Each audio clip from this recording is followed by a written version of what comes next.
विकास कुमार पुरोहित जी। गुरुदेव, मैं गांव के अस्पताल में कार्यरत हूँ। वहाँ मुझे प्रसव, अनीमा, घाव के कारण सुचिता नियम पालन नहीं कर पाता और कार्य स्थल पर खाना पीना भी करना पड़ता है। आपसे निवेदन है कि इसमें भी कुछ अनुमति प्रदान करें, क्या करें? नहीं, आपका परम पवित्र कार्य है। जैसे माँ का छोटा बच्चा हो ना, और बार बार शौच करे तो उसे अपने शौच होने की जो पवित्रता का नियम है वो उसमें नहीं लागू होगा। वो तो बस इतने हाथ अच्छे से साबुन से धो के, रज से धो के पुनः कार्य करे, क्योंकि वो बालक है, उसकी सेवा है। ऐसे ही आप जो मरीज की सेवा करते हो, भगवान की सेवा है। कोई भी मरीज आए उसे भगवत भाव से देखो, और आप पवित्र हैं क्योंकि सेवा धर्म से युक्त हैं। और भगवान का नाम स्मरण करते हुए सेवा करो, और जो भोजन आवे भगवान को अर्पित करके पाओ। ये बहुत बड़ी साधना में सहयोग वृत्ति होगी। जो दूसरों की सेवा करना है, सेवा के बराबर कोई अर्थ तो दे नहीं सकता। वो तो एक मतलब जीने के लिए अर्थ की जरूरत है, लेकिन सेवा का वो पूर्ण मूल्य नहीं होता। किसी के आप मान लो ऐसी सवंग प्रत्यंगों की सेवा कर रहे हैं, तो आपकी उस क्रिया का तो मूल्य हो सकता है, लेकिन आपके अंदर जो भाव है उसका मूल्य तो केवल भगवान ही है। क्रिया का मूल्य कोई दे सकता है, भाव का नहीं। तो आप भाव सहित क्रिया करिए तो भगवत सेवा भी बन जाएगी, और आपके ऊपर अपवित्रता का कोई दोष भी नहीं लगेगा, क्योंकि हम अपने प्रभु की सेवा कर रहे हैं जो मरीज रूप में आए हुए हैं। महाराज जी, बहुत सारे ग्रस्त परिकर साधक जन बाहर जो आते हैं, उनका ये प्रश्न रहता है कि जैसे वो सुबह 8-9 बजे ऑफिस में चले गए और शाम को उनको 8-9 बजे आना होता है। इस बीच में अगर वो शौचालय आदि जाना पड़े तो महाराज जी इस परिस्थिति में वो क्या करें कि इनका नाम जप, नाम जप कर, नाम का निरंतर अभ्यास करें। पवित्र अवस्था में माला जप लें। इसलिए हम किसी को नियम नहीं देते कि आप गुरु मंत्र इतने माला जपिए। आपको जितना संयोग बन जाए, सुबह शाम में आधा घंटा 1 घंटा बैठ के मंत्र से, माला से मंत्र जप लो। हर समय राधा वल्लभ श्री हरिवंश, राधा वल्लभ श्री हरि। और देखो, कोई भी ऑफिस या कोई भी कार्य अनवरत नहीं होता है, अंतराय होता है। तो आप उस जो अंतराय है उसको भजन में लगा दीजिए। माना कि आपकी एकाग्रता नहीं कि आप निरंतर जप सकें, ठीक है। आप लैपटॉप में काम कर, किसी भी क्रिया में लगे, निरंतर नहीं लग सकते। उस अंतराय होता है, जो आपको उस समय अंतराय मिलता है उसमें आप नाम जप कर लीजिए। नाम जप महामहिम है, उसके लिए पवित्रता पवित्रता का विधान नहीं, थोड़ा मंत्र के लिए है शास्त्रीय विधान। तो सुबह शाम जब कभी पवित्र शरीर हो, बैठ करके जितना हो मंत्र जप कर लो, नहीं नाम जप करो। कुछ पद याद कर ले प्रभु की लीला संबंधी, वो पद गुनगुनाता रहे। तो हमें तो लगता है कि सब भजन हो जाएगा। ऑफिस में जाना भी भजन हो जाएगा, जो आप व्यापार कर रहे हो वो भी भजन हो, हमारा उद्देश्य बदल जाए। अच्छा, उद्देश्य भजन नहीं है तो आप दान पुण्य सब करोगे, संसार ही मिलेगा, भगवान नहीं मिलने वाले, क्योंकि आपका उद्देश्य है। एक के बदले में 1000 देने वाला समर्थ हमारा मालिक है, वो दे देगा। लेकिन उद्देश्य हो जाए तो सांसारिक कार्य भी भगवत प्राप्ति करा देगा, और उद्देश्य नहीं भगवत प्राप्ति तो भागवतिक कार्य भी संसार में ही लगेगा। आपने दान किया, पुण्य किया, सेवा जो भी आपने कार्य किया, परिक्रमा लगाई, सब आपका उद्देश्य हमारी कामना की पूर्ति हो जाएगा, क्योंकि सब भागवतिक है, दिव्य शक्ति संपन्न है।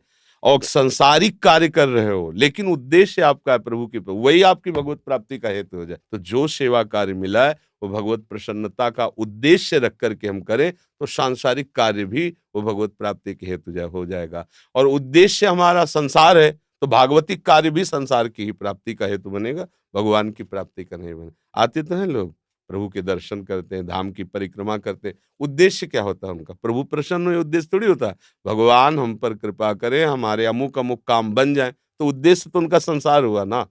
तो ऐसे उद्देश्य की खास बात होती है। आप अपना उद्देश्य रखिए तो सब भगवान की कृपा का अनुभव होगा।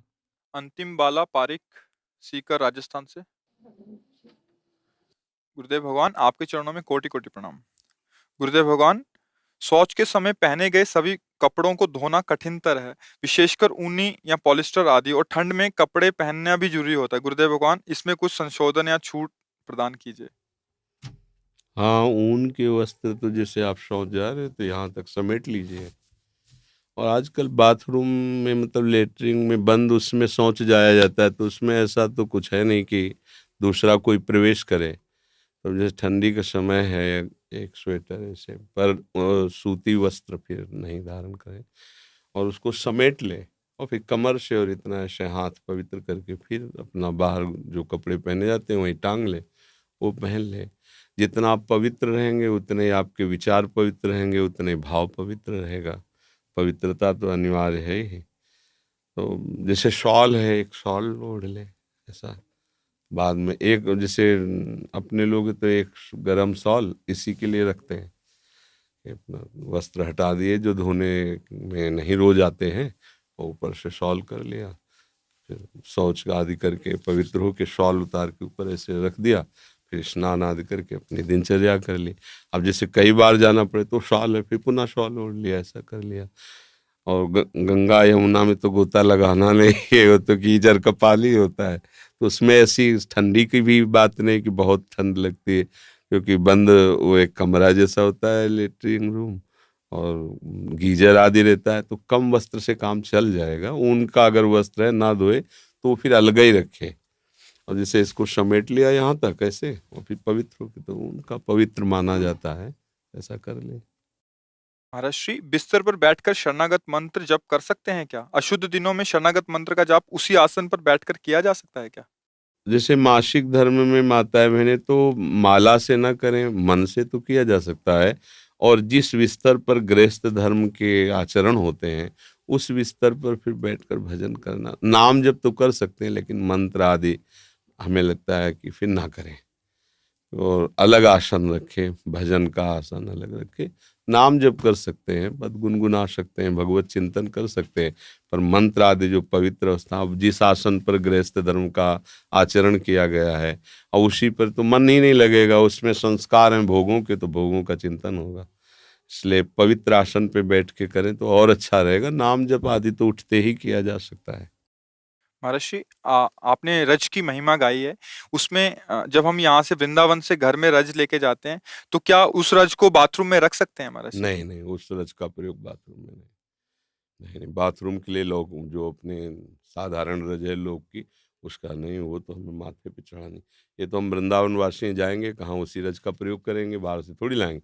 लेकिन बाहर के व्यक्ति को उसका ऐसे नहीं, वो तो नहा के अपने शरीर पे लगाए, माथे पे लगाए। ऐसा नहीं कि हम बाथरूम के हाथ धो रहे हैं। अब यहाँ हम वृंदावन वासी हैं, हमारे पास हमारा जीवन ही वृंदावन है, लेकिन बाहर रज ले जाकर इसका ऐसा प्रयोग न करें। वो केवल शरीर में लगा सकते हैं, चख सकते हैं, माथे पे रख सकते हैं, बस। अरे परम पावन रज है। अब अपने लोगों ने जीवन वृंदावन को दे दिया, अब कहाँ जाएंगे? अब हम तो शौच भी यहीं होंगे, नहाएंगे भी यहीं, सब कुछ यहीं, अब हमारा तो जीवन ही है। लेकिन आप 4 दिन के लिए आए हो तो सावधान, बाहर रज ले जाओ तो ऐसे उसका उसका इस तरह से अपमान न करे कि बाथरूम में रख के हाथ धोए, ऐसा न करे। तो परम पावन शिव विरंच वंदित रज है, ये वो दुर्लभ रज है वृंदावन की। गुरुदेव, आपके चरणों में कोटि कोटि प्रणाम। महाराज जी, जो प्रिया प्रीतम पर जल वारते हैं उसे पीना चाहिए या सब पर छिड़कना चाहिए? दोनों कार्य कर सकते हैं, पी भी सकते हैं और सबको छिड़क भी सकते हैं। और सावधानी ये रखी जाती है कि जब वो जल जो वारा जाता है, छिड़का जाता है, तो अपने वस्त्र से पैर ढक लिए जाते हैं कि पैर में ना पड़े, और सर झुका दिया जाता है जिससे माथे पे पड़े। कहीं भी पड़े तो देखना आप, जो विज्ञ जन है, जो जानते नहीं जानते तो बेचारे हैं, जो जानकार हैं तो जैसे जल छिड़का जा रहा है तो गमछा या कुछ भी ऐसे चरण ढक लिए अपने, और ऐसे कि वो पैरों में ना पड़े, माथे पे सर पे पड़े। और पिया भी जा सकता है। वार पियत नित पानी, मेरी महारानी श्री राधा रानी। हाँ, जिस बांके बिहारी स्वयं किशोरी जी को जलवार करके से पीते हैं, लाल बिहारी को प्राण जीवन धन, वारी पियत नित पानी, मेरी महारानी श्री राधा रानी। राकेश जी, राधा वल्लभ श्री हरवंश गुरुदेव। सतगुरुदेव भगवान, आपके चरणों में कोटि कोटि प्रणाम। गुरुदेव, संसार व्यवहार में शरीर के संबंधियों में किसी ना किसी की मृत्यु होती रहती है। महाराज जी, क्या एक साधक को वहां मृत्यु भोज पाना चाहिए, या आपका क्या आदेश है महाराज जी एक साधक के लिए? वैसे शास्त्रीय निषेध है, पर ये ध्यान रखना चाहिए जैसे अपने घर में हो रहा है, अपने निजी, हाँ, तो उसमें फिर ये नहीं चलेगा। बाहर तो ठीक है, लोग व्यवहार में हम जाएं, जाना पड़ेगा, गृहस्थ तो ना पाए किसी बहाने से कहीं तक चल। लेकिन अपने घर में जब परिवार है, मान लो 150 लोगों का, तो उसमें जाना पड़ेगा, उसमें पाना पड़ेगा। तो थोड़ा जैसे किशमिश आदि का भोग श्री जी का लगा ले, जहाँ ऐसा पाना हो तो वहाँ चुपचाप अपनी थाल में डाल ले जो आपको भोजन मिला है, राधा वल्लभ लाल की जय, पाले ऐसा कर ले। अनुराधा शर्मा जी जयपुर से। राधा वल्लभ श्री हरिवंश। परम पूज्य सदगुरुदेव भगवान, आपके चरणों में कोटि कोटि प्रणाम। गुरुदेव, आप बताते हैं कि जुगल जोड़ी का ध्यान करना चाहिए। महाराज जी, हम भी ध्यान करते हैं तो हमें जुगल जोड़ी के प्रत्यक्ष अपनी भावना अनुसार प्रत्यक्ष दर्शन भी होते हैं महाराज जी, परंतु बाद में बुद्धि कहती है पता नहीं ये वास्तविक थे या आभास था। महाराज जी, मेरे मन में इस बात की प्रधानता रहती है कि किसका? मुझे तो फिर दर्शन ही क्या होते हैं, फिर भावना ही क्या होती है? नाम जप करो, अभी नाम जप करो। अभी दर्पण साफ नहीं हुआ है, क्योंकि ऐसा जब साफ हो जाएगा तो किसी से पता लगाना थोड़ी। जब हमको पेट भरता है तो किसी से दूसरे से प्रमाण लेना पड़ता है क्या? भैया मुझे पता नहीं चलता कि मैं छका कि नहीं, जरा आप बता देना, जब छक जाए तो आप बोल देना। ऐसा तो नहीं करना पड़ता ना। पेट जब भरता है तो आनंद समुद्र मेरे प्रीतम कैसे भी, जागृत में, स्वप्न में, सुषुप्ति में, कैसे भी, तो उसमें संशय थोड़ी रहेगा कि पता नहीं ये है कि नहीं है। नहीं, अभी दर्पण साफ नहीं हुआ है। जिस समय दर्पण साफ हो जाएगा तो ये सब खत्म हो जाएगा, संशय नहीं रहेगा। अभी संशय है, मतलब नाम जप करो, नाम जप से। और ऐसे ही भावनात्मक अगर छोटी भी कोई ऐसी झलक आ रही है तो आ रहे हैं वो हमारे में, संशय नहीं करना चाहिए। नहीं तो आप देखो, जब आप प्रभु के नहीं थे, आंख मूंदते थे, अंधकार, अगर अब छोटी सी भी भावना बनती है, ऐसे आपको ऐसे ही मनोभाव के अनुसार श्याम चरणारविंद गौर चरणारविंदा, तो वो श्री जी उतना कृपा करके आ रहे हैं, उस पर संशय नहीं करना चाहिए। अगर स्वप्न में झांकी आ रही है या जागृत में आपकी भावना, प्रभु आप पर कृपालु है, वो आए, संशय नहीं करना चाहिए। संशय से फिर भावना धीरे धीरे नष्ट हो जाती है। संशय आत्मा विनश्यति, संशय बिना उनकी कृपा के तुम उनकी तरफ सोच नहीं सकते। अगर तुम्हें उनकी याद आ रही है तो तुम्हें याद कर रहे हैं, और अगर कहीं रूप की भावनाएं बन रही, उनका जो वास्तविक रूप है वो तो बड़े बड़े महापुरुषों के ध्यान में नहीं आते। प्यारोडुम क्षमते ने अच्छी सुखादी नाम तो ये ध्यानगम, देखो उनकी क्षमता नहीं कि वो ध्यान में ले आवे, हमारी क्षमता क्या होगी? तो कृपा करके मान लो हमारी कल्पना बन रही है, हमारी भावना बन रही, तो आ रहे हैं वो हमारे भाव में। नहीं तो हमारी भावना की ताकत क्या कि हम सांवले चरणारविंद की भी भावना कर सकें। तो इसलिए इसे विश्वास करना चाहिए, मेरे प्रभु मेरे पर बहुत कृपालु हैं, और कभी ये बात किसी से कहना नहीं चाहिए। गुरुजनों के सामने तो ठीक है, एक बार अपनी बात प्रमाणित करने के लिए, पर कोई ये जान न पावे। जैसे हमारी भावना केवल प्रभु जाने, गुरु जी जाने, बस हमें दूसरे से, हरि गुरु जान रहे हैं तो दूसरे से हमें क्या मतलब। और खूब नाम जप करो, कभी प्रभु की किसी बात पर संशय न करो। वो सत्य हैं, उनकी हर बात सत्य है। वो स्वप्न में भी आते हैं तो वो सच्चे हैं, इसलिए हमारे लिए स्वप्न है, उनके लिए थोड़ी है। वो तो आए हैं तभी तो स्वप्न में देख पाए, नहीं तो हमारे स्वप्नों में गंदे विचार के सिवा और देने की क्या ताकत है? संसार ही तो दिखाएगा।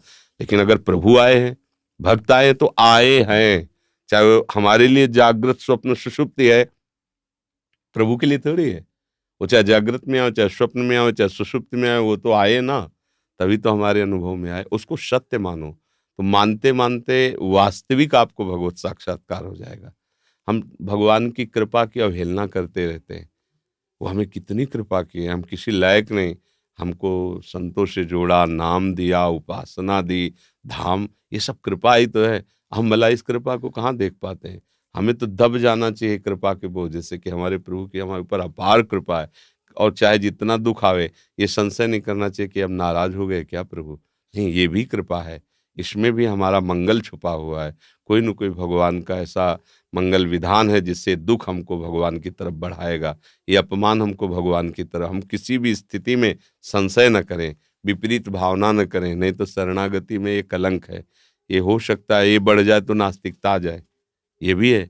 अगर ये बढ़ गया तो नास्तिक, ये नहीं है, ये नहीं है, ऐसा हो सकता है। तो हमें ये है, हमें तो सब जगह है लगाना है, स्वप्न में भी, जागृत में भी और सुषुप्ति में भी।